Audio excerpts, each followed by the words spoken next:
We'll look at dereferencing before. In our lesson, we mentioned that we will look at subjects such as deref and deref modes later on. Now, if you want, let's start with the deref trait. Types are not dereferencing unless you integrate any deref trait. Let's demonstrate this by creating an example tuple struct this time.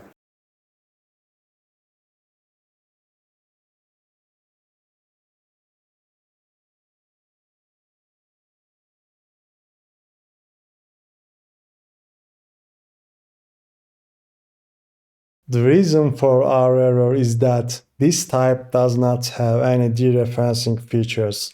We have to integrate the deref trait manually as it is not a derivable trait.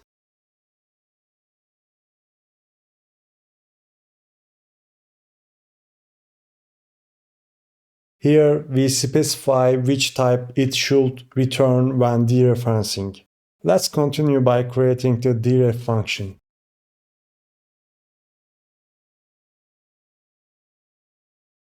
The deref trait is especially used in smart pointers, allows any type to support the asterisk operator.